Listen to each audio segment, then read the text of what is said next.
Hello all, welcome to my studio. It goes over there, it goes over there, it goes over there, and there's a whole lot of stuff over here.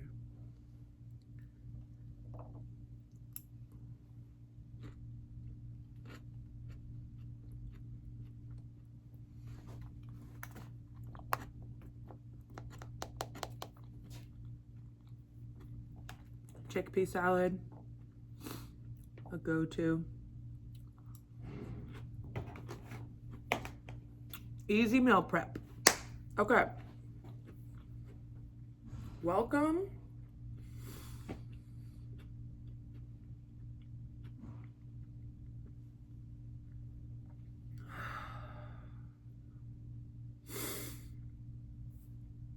to the first episode of A Living Word.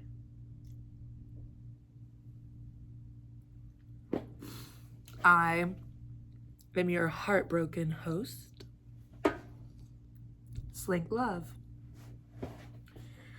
Thank you for joining me today. As promised, I am starting a longer format or a longer virtual format of, well, maybe that's not even right,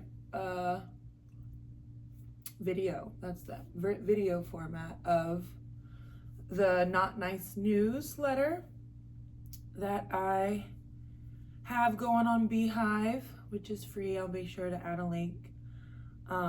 If you're more of a reader and you would like to have those resources that I also keep in the newsletter, but the video is more for just a different format to engage with the thoughts that I write in the newsletter. These videos won't have the same amount of resources like linked and tagged to them, because admittedly, like, video editing is like, it's not that I'm not bad at it, I just don't particularly enjoy it. I really enjoy doing the newsletter in that format, so it just gets like more accessories and zhuzh that way. But these resources also live on my website, which is linked in my channel, I'm pretty sure. But yeah, anyway, all of those YouTube-y thingies out the way, I'm just gonna jump right in, because it's just, that's what it is. It's a living word. There's no start and stop. This is always going to be like spontaneous, unscripted, but never lacking intention. That sound is because I'm in the basement of a massive warehouse. It's really cool and lovely. But there's a lot of like people upstairs today, which is fine, whatever, but that's the sound. So anyway, this most recent newsletter, as of this video, there are two. The most recent one was talking a lot about how the Renaissance essentially was the ad campaign for the Crusades, and just like imperialism in general. Well, maybe not imperialism, but capitalism for sure. Imperialism is a part of capitalism, but capitalism kind of came out of imperialism, in my understanding of history. I am not a political scientist. There are a lot of people out there that are like more accredited to give you a more accurate timeline, but that's just like my artistic understanding of history and how we got here. Speaking of history, I cannot recommend it highly enough. It is truly sexy and obliteratingly of the heart, heartbreakingly sad and tragic. But we gotta know, man. We gotta know what the heck is the problem, so that when we're like, wow, why is an entire generation of people across the globe just like fucking depressed, we can look at history and be like, oh, we haven't been getting proper dopamine or any nutrition from our food in a fucking century. Like, stuff like that. Or like, oh, we've been dehydrated since the 1800s. Like, I don't know. These are just things I think about. Because you see that, like, even Snickers uses like hanger as like a marketing ploy, but it's all catering to the basic human understanding that like without proper nutrition and without just like the basic needs of humans, safety, shelter, food, community, like without these basics, cornerstones of all that is life, we can't do anything useful, productive, kind. We can't do anything like without the except for like fundamentally fuck ourselves, like create a cesspool, like become self-deprecating, generate these concepts that don't like exist in nature, because like even decay serves a purpose. Like it's not like bacteria doesn't like doubt itself and like hate itself because it eats the shit of the world, right? Like it doesn't think it's eating shit. Shit is relative. So our very notion of like value, like we all know that we just create these concepts, but when you really sit down and you like accept the fact that all of these concepts are created, especially like as an American, I think it's really important, like that's really important to just sit there and be like, wow, I know nothing. Everything I was taught is not only just a lie and wrong, it's like deeply amputated. And maybe deeply is just redundant, but I mean is like none of the things that we were taught actually stand. Like they don't hold water. My mom always said, if it's worth trusting, it's worth testing. Like, and when you test the narrative of the manifest destiny or just anything they teach you about capitalism works, or like America is great, or like we have a good economy, or like this is democracy, or this is what freedom is, or equal rights, or freedom and justice for all, like it just doesn't hold water. It doesn't matter what you identify as. The conservatives have problems, the liberals have problems, the middles have problems, everybody's got problems because, and people are like, maybe overwhelmed at the fact that there's always problems, but that's because we haven't existed in an environment that cultivates learning, that cultivates experimentation, that cultivates like safety, and also doesn't actually cultivate wanting to heal. Like we have been lied to for so long. Like these, like there's so many examples year after year, corporation after nonprofit after church after missionary team after community org after individual gets exposed for their mission statement being a total fucking lie, like a total fraud, a total cover up, or just like intent not matching impact. So even if you aren't lying, it's kind of like how white saviorism happened, or like why the UN is utterly useless. Like really good intentions pave the road. The road to hell is paved with good intentions. Like I think about that a lot. So then it's like, so what do we do? And I think about this like wisdom this like wise teaching that says, beware of anyone who is trying to do good. Because underneath that desire to do good is a desire to control other people. And this isn't a totality thing. Like everything is poetry. And what we need to understand is English is like purposely structured to be confusing and to be flattening and to like make like very binary statements. So if I talk like this or like this, it's like like that's just how I talk. So welcome, a living word. Um, yeah, but I was talking in the most recent newsletter about, you know, artists being the spearhead of capitalism and gentrification. You know, like going to art school, like your college likely was a segregated school at one point, definitely was. Every art school was. And then it took land and resources from communities left and right. And, you know, things, especially like the arts, were always considered part of like a finer society and were used as like an elitism tool. And also a weird tool for commerce and value. And it became like this strange competitive field for a bunch of like greasy white men, European, well, let me say European, because, you know, white had to be created too. And before we jump into that conversation, what I'm saying is the issue here is classism. And I'm not saying racism doesn't exist. Racism has been like so fabricated that it has become an entity of its own, the same way that classism created itself. Like, some first king somewhere had a god complex, and then we all went along with it because of terror, lack of resource, whatever. And then that god complex just like went unchecked, and then, you know, we had the reign of kings, and every king was like, I am the god, you know. And then there became like, then they were like, well, that's how you choose natural selection. That's why I'm better than you, because I was born in this family, so I'm just better than you because luck was on my side, or whatever, you know, like. So then racism came from that, because before it was tribalism, which is nationalism. So like the French and the Germans and the Irish and the Italians all had to be flattened into being white.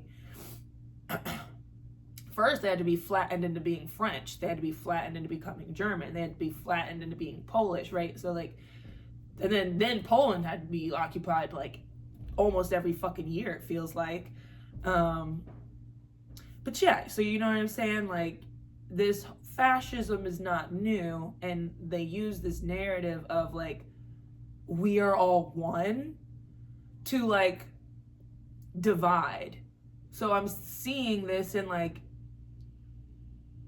whatever greenwashing is, spiritual bypassing, whatever deception is. It like does this thing where it's like, yeah, come together and like, let's all, you know, build our community back and keep us safer through all of these divisive tactics. And it's like incredibly counterintuitive. And I don't know like what, I don't know why that is. So many people want to chalk it up and say like, well, that's just human nature. Like, humans are just mean and stupid and competitive and want to murder each other. But that's just not true.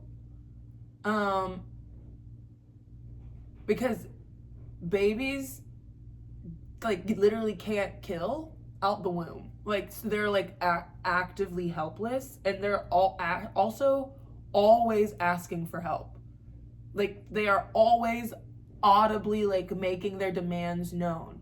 So they are always asking for a bond, a connection. And every human has that. So it is actually human nature to be fucking weak and helpless on our own, and to crave connection and to express our needs and to observe, because babies stare. Toddlers stare. Like, we need to stare. We need to understand. We need to observe. That's how, because we want to learn. That is how humans got this thing called consciousness, was this like rapid ability to observe and adapt, and to do that communally.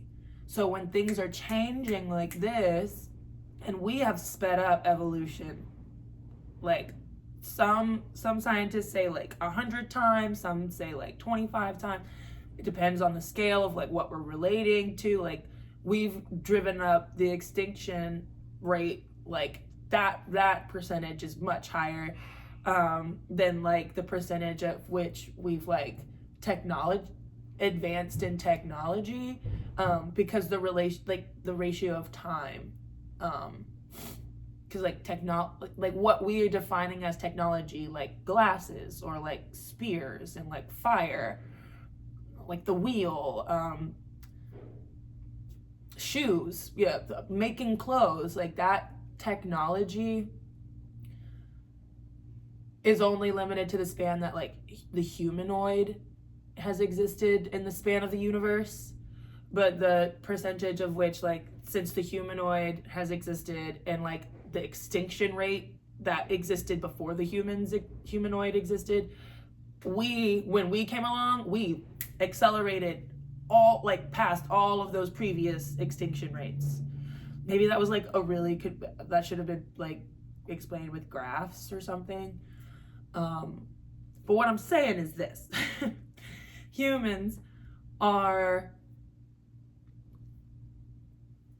not inherently evil. I think that's a total fucking cop-out. And you can, like, call me naive or whatever. I'm fine with that. Or even idealistic. I don't really care.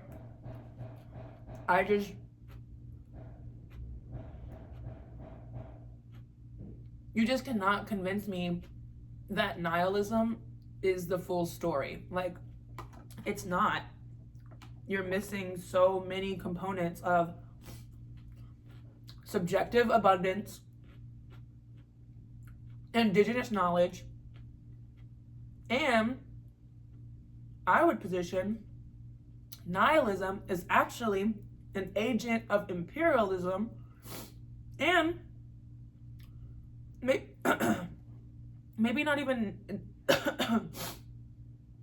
maybe not even just an agent, but definitely a symptom of like the burnout that is inevitable with exploitation. And when you have global exploitation, it makes sense that everyone on every spectrum is feeling that. Like, all these rich kids are bored as fuck, bro. Like, do you know how bored you have to be to think a Tesla truck looks cool? You know what I'm saying? Like, their parties are lame. Like, anyone that has ever actually gone to like a trust fund babies party, I've gone to like way too many celebrity gigs and it's fucking dull. Like, I throw better parties in my basement warehouse, and I'm not trying to toot my own horn. What I'm saying is, it's not about money. It's not about even access or privilege, because what humans want is connection. And if you aren't connected to your body first, you're not going to connect to anyone else or anything else. If you aren't connected to your body, if you aren't connected to the land, the whole earth that supports you, the literal fiber of your being, the literal source of your whole existence, how can you have a pop and gig? How can you have a vibe? Like, what? How can you be cool? Like, you can't. You're not. Can't even be. You haven't even done the being. And so people are like, well, then Slink, like, what do you do? And it's like, I'm not asking you to do anything. It's not about more. It's not about more. It's not about less. It's about caring, period. Being, period. Love, period. And that is like the focus. So every time you want to make a decision and you want to freak out and you want to like criticize this, or you want to just like, oh, this is the decision, I want to panic about that, or I don't know what's going on, or all these excuses, or like, I don't want to approach this, or this is the narrative I'm creating in my head because it's got to be this way and I got to protect myself, I have to defend myself, I can't let myself get hurt again. I would just sit there and be like, is this love? Period. Like, because and then a lot of times I realize we don't know. Like, there's so much, like, there's like, actually, we don't have an answer and we want to like force an answer. Why? Like, I know the whole world feels like it's on a rush. And honestly, when you start doing this work of like slowing down, detoxing, listening to your body, and like asking yourself a question and like waiting for an answer, like actually being like listening to yourself, like practicing skills, you realize you're really bad at all of those things. You're really weak. Like you don't know if you can do a pull-up until you try and do a pull-up, and then you're like, shit, I can't do a pull-up, or maybe my form is really bad, or maybe like I can do a pull-up but like I can't do 25 pull-ups. Like, and what I'm saying is this is like, that's where grace comes in, and that's where we can slow the fuck down and realize that all these lies and tricks only work if you buy into them. Abundance only works when you acknowledge that it exists, right? Like, so I've been thinking a lot about how rebellion just like affirms the status quo. So, or not even the status quo, because I don't like using that word. It affirms the oppressor, or the opposite, right? Like, if I'm always defining myself as anti this or against that or like fuck that, then like I'm always like positioning myself in relationship to this thing that I've identified that I don't want. I want to let that go. And I see like that's where like meditation and non-attachment wisdom comes into play.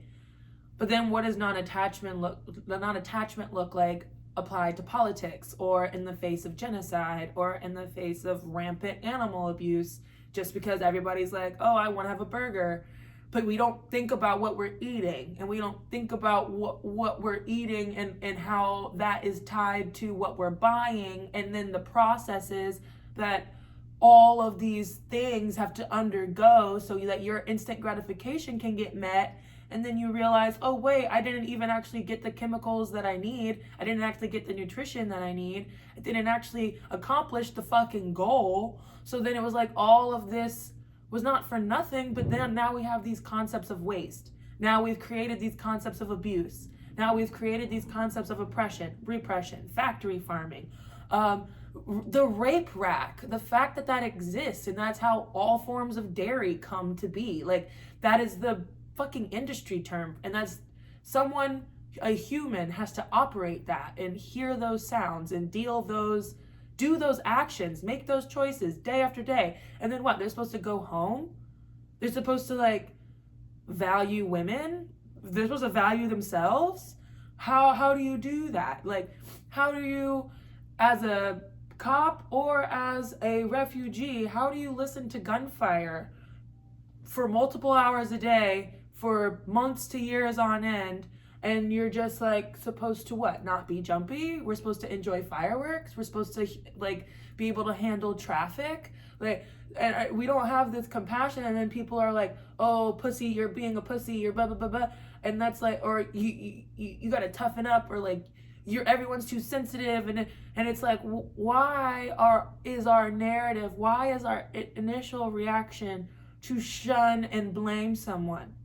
Why are we always so quick to shut it down? And I think it goes back to this, you need to instantly solve. And so you don't let something just be uncomfortable.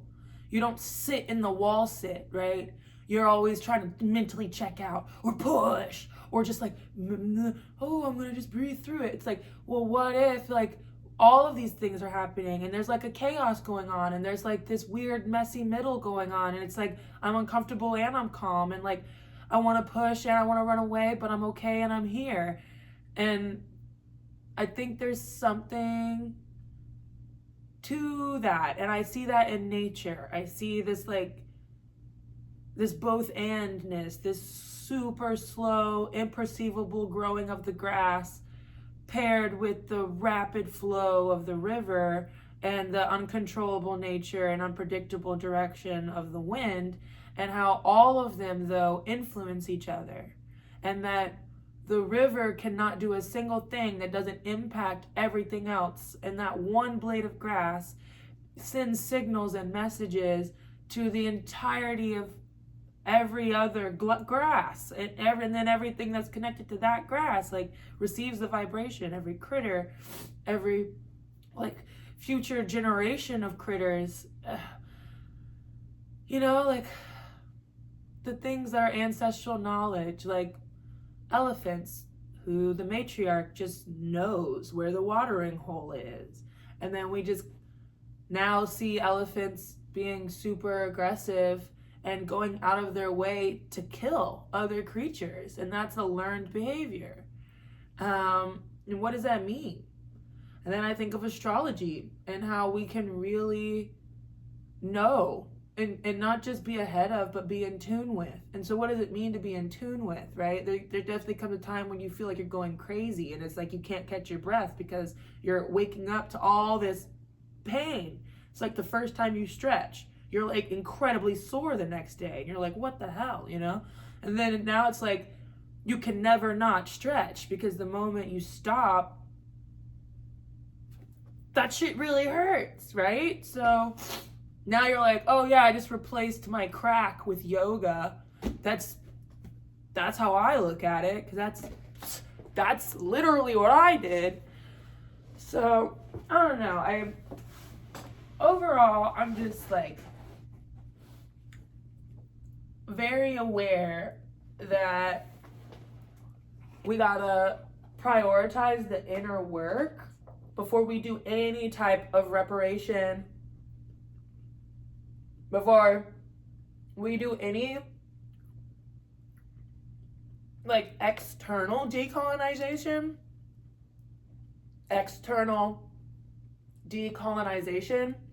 We have to do the internal colonization. That is how we get reparations now.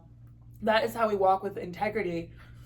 That is how we manifest this world that we haven't seen, right? We don't know what it's like to live in community. Not here on Turtle Island. Not here as empire babies. We have no idea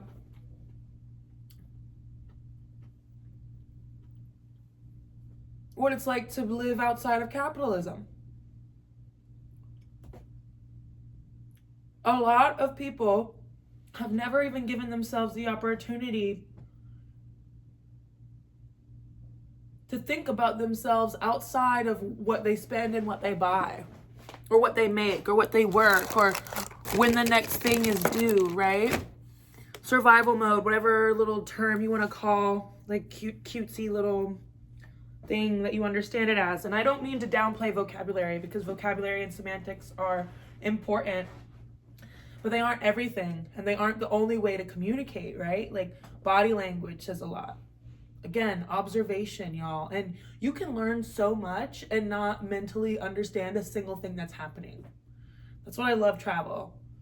Put yourself somewhere where you're so humble and you just sit there and you're like, I have no idea what's going on. No idea what's going on.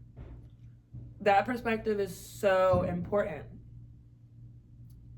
I don't mean like purposely put yourself in unsafe positions, but honestly, we need that. Like, same way, like sometimes the baby's just gotta fall in their face to like figure out balance and like, oh, okay, like I can't run that fast because I actually don't know how to stop, you know? And then that's why we have community there, because then there's someone there to not, see, that's why the fuck you don't do that, and I told you, and that's what you get for do da da da da, because that's not how you create a learning environment. And if that was the environment you grew up in, it is now your honor and responsibility to create your own learning environment and reparent yourself, because you either perpetuate or you end the cycle. And I'm not talking just binary, but like that is like, if we do have to be honest and accountable. Like we either are continuing something or we're choosing a new thing. So yeah, you know, just really grateful for art. Because I'm doing my art for me. It's like really important for me that the new work that I'm working on, before I show it in any way, that there is like context about like who I am and what the hell I do all this for, like how I think, why I think the way I do. It just some grounding. Like I just want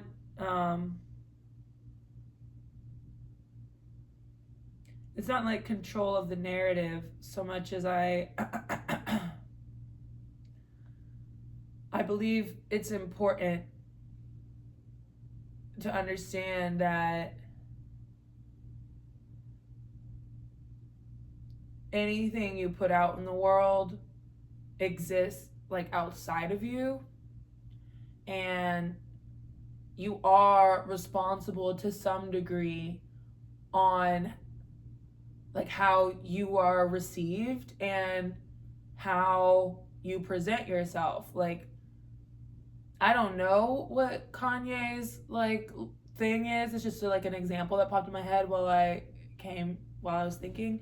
Like, but I remember this like blip because Kanye came out with that MAGA hat and a whole bunch of black folk. Like, he was doing like an interview in front of all these black people, and they were all like pissed. And he was like, "Man, brother, I didn't mean to hurt you," or whatever. He was like, "No, you let down a lot of people in the community. And you got to understand that you didn't represent yourself right, da da da da." And I don't know really, I don't have any opinions on that because I don't know anything, and I think they all need help. I think that celebrity culture is fucked up, and to me, I don't see a difference between celebrity culture and factory farming. To me, they are the exact same. But I also don't see the difference between myself and a chicken, or myself and like a cup. I think that we should value everything. But what I was saying with the Kanye example is intent versus impact, man. You can have all the good intentions and really thought you explained something and really thought you put something out there, and at the end of the day, like, there's always someone who's gonna misunderstand you. So it's not about like being super PC, because that shit feels fake as fuck too, and we see why. But it is about being like, I can be intentional, I can be present, I can, make sure that I did proofread, like I did go back and, made sure that I was like, oh yeah, I think I could stand to repeat this sentence. And even if the whole world says I'm wrong or whatever, like, I can acknowledge, like, yes, but that is my perspective. And these two things can be true. Not that your perspective is always right and you should never grow. I'm always a huge supporter of people being like, changing your perspective, like expanding it, and letting it like shift, but we have to acknowledge where we're at if we're ever gonna get to where we're trying to go. And we gotta know where we're trying to go. And if you don't know, why are we rushing? Why are we moving? If we're not ready, why are we taking steps? Right? So that's where I'm just at currently. I want to add as much like context as possible. That's why I'm framing this as a living word. My thesis was also titled A Living Word, which is, I'm staring at in my corner over here, my beautiful little sculpture that is separated into a bunch of little pieces now. But I see her forming into another thing, and I'm excited to work on that and show y'all the concept that I've been like working around with, like maybe not concept, but like the texture and the aesthetic that I'm like mulling over is melting into a pose. I'm thinking about the way ice melts, and yet it's always water. No matter where, like what phase water is in, solid, liquid, gas, it is water. And how we're drinking the same water the dinosaurs drank, and I am the same flesh that the dinosaurs and the stars and the earth and all my ancestors are. My atoms are your atoms, because there's no space between atoms. Everything is touching all the time, everywhere, all at once. And these are concepts that have been proven over and over and over again in physics and in biology and in spiritual traditions and experience, because humans share the same like spectrum of emotions, and like generally the same physiology, and like general like hierarchy of needs. Yeah, I just have been thinking a lot about artwork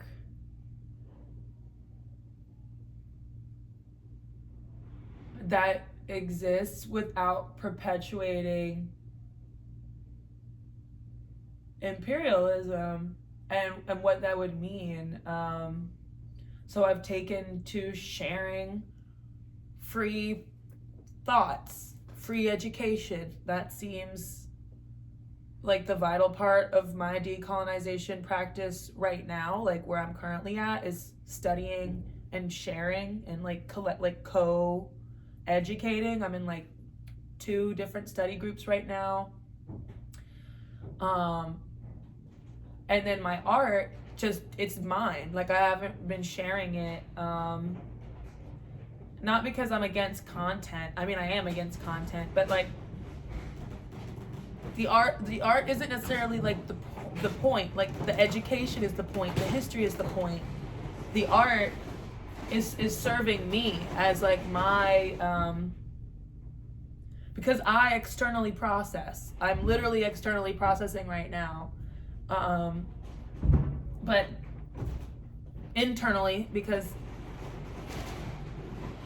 I'm an external internal processor, I guess. I don't know how else I would describe that. I like to talk to myself, and soundboard off myself. Not to say I don't get things from conversations with other people. Like, of course I do. I love talking with other people. I mean, that's why I'm sharing. Inevitably, we're going to end up having conversation, I'm sure. But what I mean is my art serves as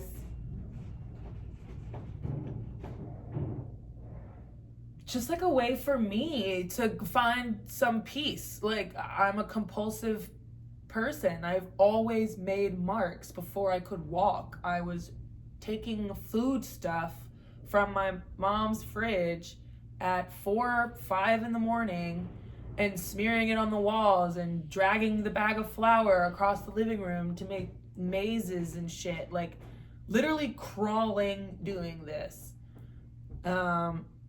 So many photos of me just covered in stuff, and the kitchen just being covered in stuff. And I always helped clean up. I was a good kid. I was doing chores and cooking food by the time I was 8. But making is my thing. So I'm just encouraging everyone to like do the thing. But then everyone's like, oh, like it's so crazy that like your art is your career. But it's really not. Like my lifestyle is my lifestyle. And I relate to humans the way a human would relate to a human. I really have just tried to like focus on integrity. I'm not worried about my career or being cohesive or having a fun story to tell or making sense or making money or making my bills meet, because I focus on integrity and being someone that I can be proud of and making present moment decisions in the present. And when I do that, my bills are paid. My mental is well. My friends are like, people fall off who need to fall off, and they come back when they need to come back. And I don't know, I'm not saying, oh, everything's perfect and peachy and nothing is wrong. Like, you definitely feel like you're going crazy, and there are challenges, of course, but when you face every challenge with integrity and you can prioritize your internal world, your internal decolonization, I don't know what to say other than it makes a difference and your life changes. And I don't feel like I'm a genius. I don't even feel like I'm particularly creative. I feel like for the first time in my life, I'm a human.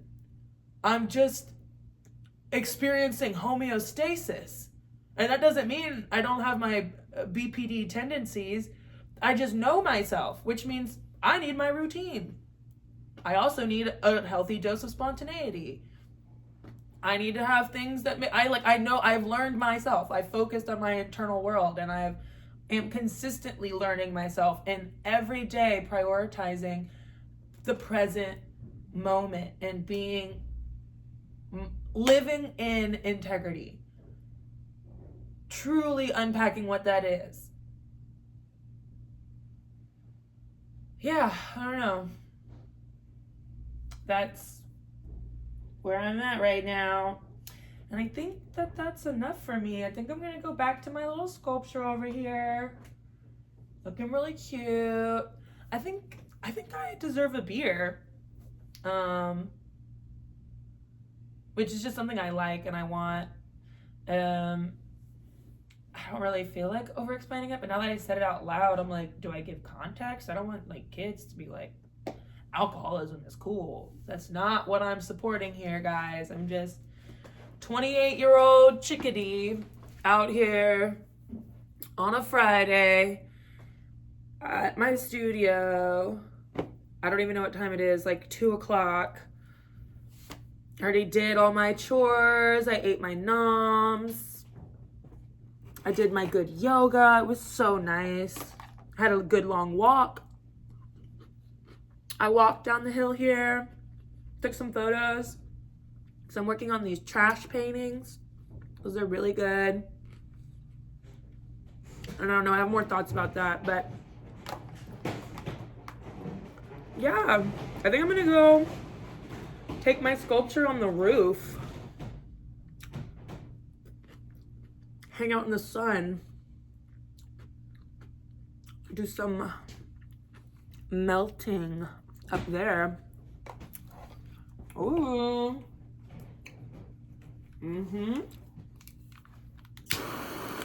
Oh yeah. Until next time, sweet friends. Bisous. Ciao.